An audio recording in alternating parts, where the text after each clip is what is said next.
Hey guys, it's Maymay and welcome to another video. Today we're going to talk about stamping techniques you might have forgotten. And the reason I'm doing this video, recently I made this tag and I've got some new stampers in and around the shop, kind of part of our group here. And somebody said, oh, how did you do that? And I thought, we forget that there's new people coming along to our craft every day. And I want to show you some techniques you've probably known, or they could be new to you. Let's talk about this one. So this technique is actually two techniques. If you look here in the background, I might need to lift that up for you, but in the background, you can see the shadow of this music. And then on the edges, you see the music darker. So this is called second generation, and this is called rock and roll. They're old techniques, but let's look at them. Okay, so I'm gonna use that same stamp set. So I've got my stamp on my block. I have a piece of scratch paper and I have a piece that I'm going to be stamping on. So first, let's do second generation. So I'm going to come right here and I'm going to ink this guy up fully. Okay. So if I were to stamp this straight from the ink pad, that would be first generation. Okay. So I'll stamp it here, first generation. Once I've done that, it takes the majority of the ink off of the stamp, right? When I stamp it again, I'll show you here, I'm gonna flip it around. This is second generation. And what this does is it gives you the perfect opportunity to get the same image, but lighter. And guys, you can do this with any color. You can do it with reds and browns and grays and greens, any color you want, so you can get a lighter version. Now, the more you do this, third generation, the lighter it gets, and every one is a generation lighter. This one is super, super light. Can you see that? You can barely see it, but it still works, right? And there's some applications where you'll want to use stuff like that. Let me show you today what we're going to do. So I still need my little piece here. All right, I'm going to ink this up again, and now I'm going to show you using that technique plus the rock and roll technique, okay?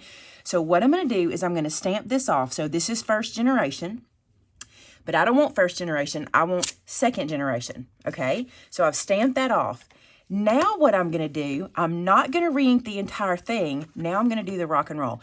Now, there may be other names for this now. I'm old school. This is what we called it. And it's where you rock and roll your pad around the edges of your image. I'm lifting it. Probably looks on camera like I'm just going straight down, but I'm not. What I'm doing, you can see the ink all over the side. I am taking my ink pad and I am only inking the edges of the image, rocking it and rolling it around the edge. Now, the further in you go, the deeper your second generation will be. Now, I cannot touch that with all that ink. I will have it everywhere. Let's just bring our little cleaner over here. Clean that off. I will put this on everything I touch. If I don't, turn that around. That ink's going to stay wet for a while, so we're good. All right. Now then, now I'm going to stamp this with second generation in the middle and rock and roll around the edge. So check this out. Now you're thinking, but why would we want to do this technique? Well, here's why.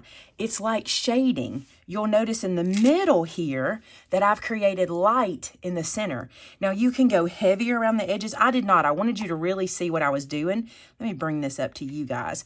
I wanted you to really see that I gotta get in the camera, second generation in the middle and then the darker around the edge. Now on my sample, I went a little heavier. And actually on my sample, I used gray. I didn't use black. This is gray ink, but you see how much heavier I went in? This is a fun technique. Now, not only does it make it so that you have light in the middle, but watch this. So this one is one we did first generation. That's just a straight stamp. This is what we just did, second generation with rockin' and rollin'. This is going to create a perfect place for my sentiment to live. Let me show you what I mean. I'm using some red ink, and this is the Angels We Have Heard on High sentiment. If I didn't do this technique, this is what this looks like when I stamp in the middle. And when I designed this stamp set, I wanted these words to be in the middle. See how they go away? Now watch the difference. This is where you can think outside the box and get these gorgeous, beautiful images with your stamps. Look at the difference. Now it just looks like we've highlighted it, doesn't it? Isn't that awesome? So two techniques right there, second generation and rockin' and rollin'. Let's look at another technique. Okay, it is time for the next technique, which I call tone on tone. Pretty much that's what it is. I'm going to be using my stamp set called Fancy Flurries. And no, they're not snowflake. Look, I'm doing quotes. They're not snowflakes per se, but what they are snowflakes that my family and I created. We used a little tool, a little program to do these, and it was super fun. Some of them are even words that are written on here, and it turned into this little, like, I don't know, kaleidoscope looking thing. But every one of my boys and my husband and I made one of these, and I think it's super fun. So fancy flurries. And here's what we're going to do.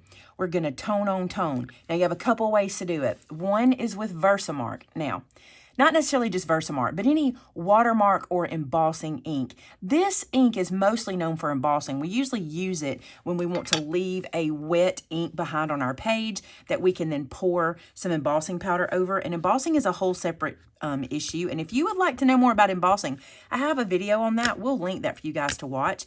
But here's what I love. Now, let me say this. This is going to be a pale version of this technique. All right, let me show you what I mean. I'm going to take this stamp and I'm going to stamp it in this bottom corner. Now, what happens with your watermark ink is it leaves a design. You can't even see it, but let me show you. It leaves this design, you see that, on the page, and it makes it two-tone. It just takes the background page and changes its color enough for you to see it. I'm going to go ahead and stamp the whole thing, and then I'll bring it up for you to see it. So here you can see I just went around the page and stamped with those beautiful images. And that Versamark is just going to leave the slightest hint of a two-tone in the background. Now this will have to dry. There you can see it pretty good. This will have to dry. And as it dries, it will lighten up slightly. And it might even lighten up more than you want it to. And because of that, I want to show you another technique. But let's say you wanted this to stay permanently. You wanted to see this kind of definite two-tone look. Just hit this with some clear embossing powder and heat it, and it'll be beautiful. But let me show you, I think, my favorite way to get a two-tone technique. So I'm going to put my Versamark up. Here's what I like to do. Take a cardstock. And this will require you to have a little more stuff in your stash than you might have, but you know I love these VersaClayers, these VersaFine Clayers, and they come in beautiful colors. And this is my color ink. I have it in every color they offer. There's 24 colors. It is the only, if you've watched me for any length of time, you will know this is the colored ink I lean toward. Now, I also have the Memento Dewdrops. They come in really good varieties of colors. And if you need a dye ink, that's perfect. But this is what I use. So what I like to do is take a color that coordinates with the paper and do a two-tone this way. I think you get a better result, and I think you see the result better. So let me show you. You should probably even be able to see this on camera like super easy. So I'm going to ink this up. Not inking this well. I don't know why I'm taking the stamp to the pad, not the pad to the ink or to the stamp. All right, let's do the same thing we did. Let's start in this bottom corner, and I probably won't have to do anything for you to see it. See how you can see that? It's still tone on tone, but now I can really see it. And since I didn't let you watch me do the other one, I want you to watch this one, because the other one you couldn't see until I tilted the paper, but this one you'll be able to see every time I lift up. So I'll put this one here, and it's beautiful. Look at that. Look at that. Isn't that so pretty? And you can do this with any of your papers. And I think we don't do this enough. I think we don't do our own backgrounds anymore. Now, I say that, y'all know me. I'm a person that says let the paper do the work, and I do believe in that. But how fun is it to sometimes go into your stamps and say, you know what? Today, I'm going to let this stamp set be my background. And I love that. And this is a great way to do it. Look how beautiful that is. Now, what's even cooler, if you have VersaFine Clayers or any pigment ink, if you want to hit it with clear embossing, you still can, because pigment ink stays wet long enough for that too. But with this technique, there is no need for that.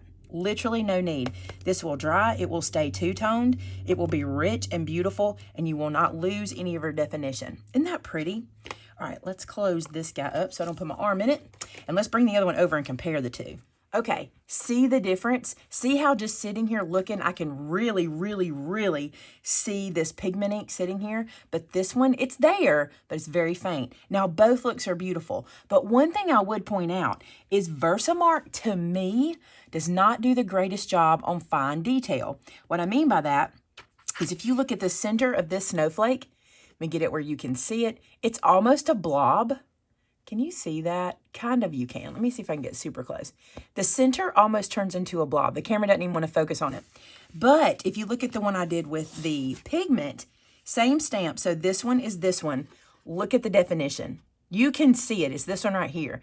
You can see that center so beautifully. So I think, for me, tone on tone, this is my favorite. But if you have the Versamark, use it like this. See what you think. I think it's a beautiful technique. All right, let's look at another one. Okay. I don't really know what to call this technique. I guess it's like faux layering. I don't really know what to call it, but here's what I do sometimes. When I have a stamp that is is the word symmetrical or linear. I'm not really sure which way it goes. But if the stamp is the same on both sides, if that makes sense, and the back is cut pretty close, sometimes I will use this as like a layer for the stamp. And here's what I mean by that.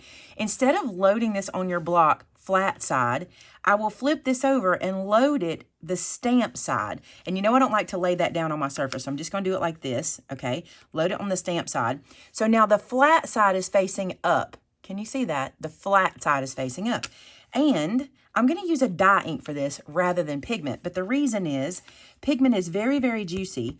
And I want you to be able to see this, but I don't want it to be super, super slippy, if that makes sense. I'm going to use this dye ink, and I'm using a pale brown.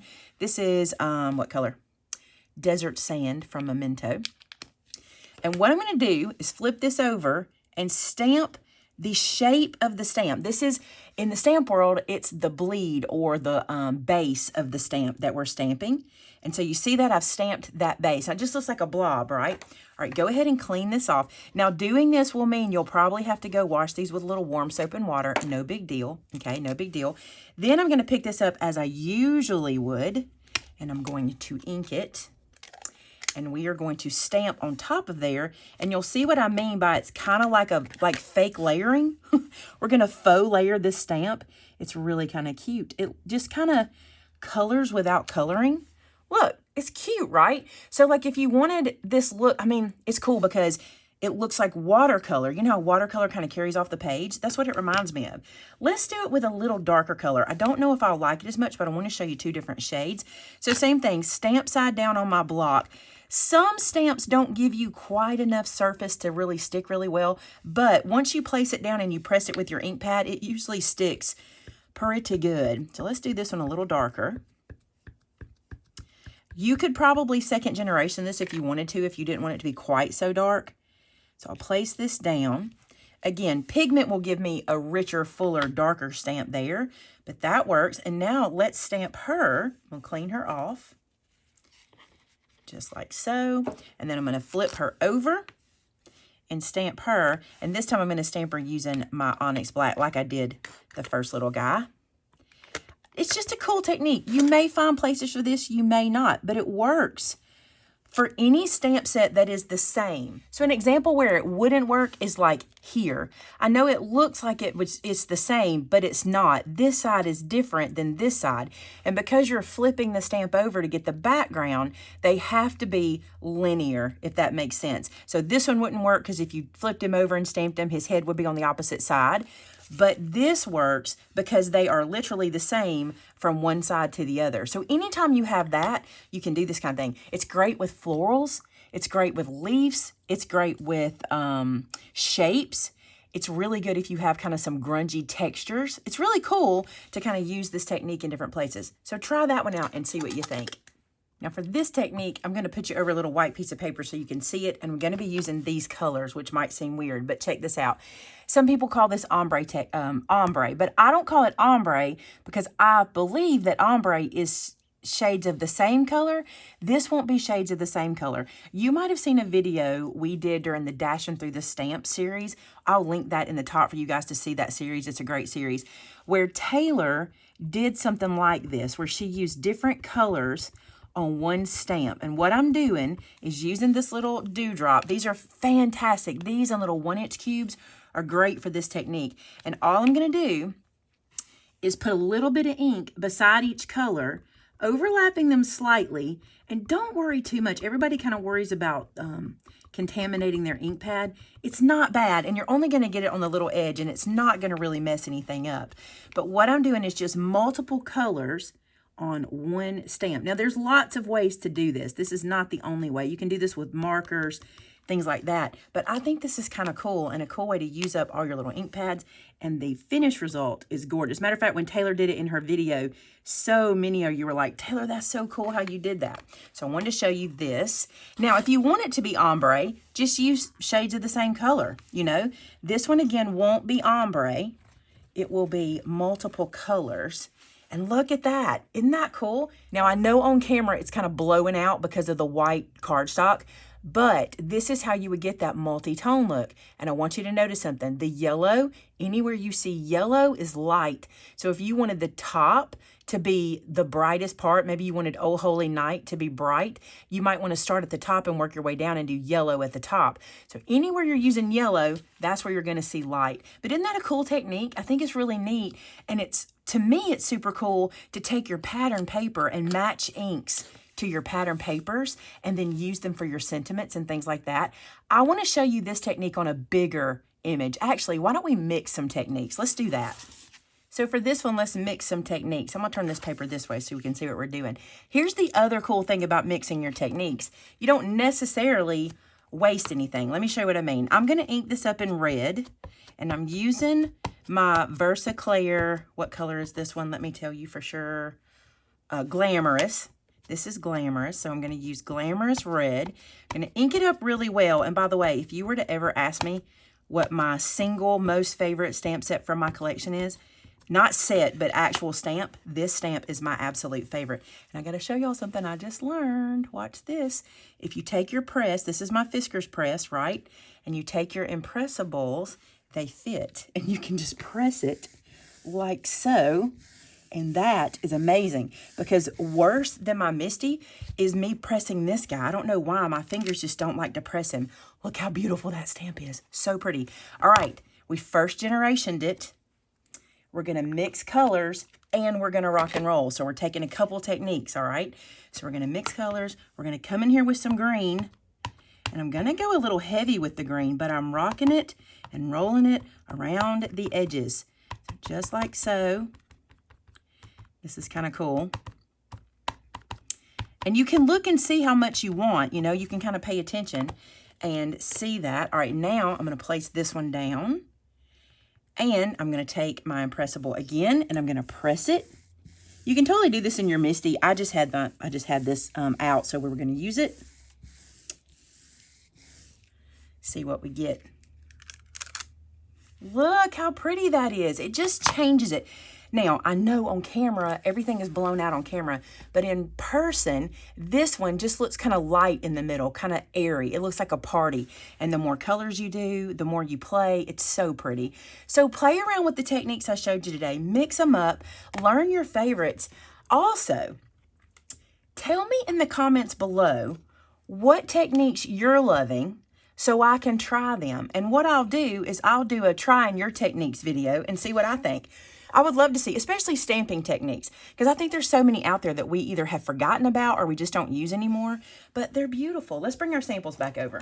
So lots of ways to make beautiful projects with stamping, which I love stamping. I think stamping is one of my favorite things. Stamping and making 3D paper projects are my favorite projects. I hope that it sparked something today. Maybe you're thinking, oh, I have a stamp set that I really love, but I'm not getting the best out of it. Maybe one of these techniques will help you to try something new.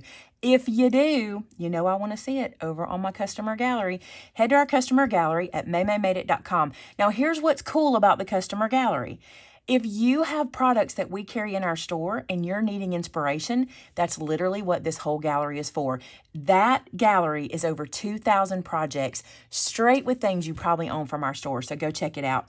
Don't forget to subscribe. And if you like this video, give it a thumbs up. It lets me know that you like these kinds of videos and we'll keep them coming. I forgot to tell you in the beginning, and I'm supposed to tell you in the beginning, all the products that I used are linked in the description below. Thanks so much for being here today, guys. And until next time, bye now.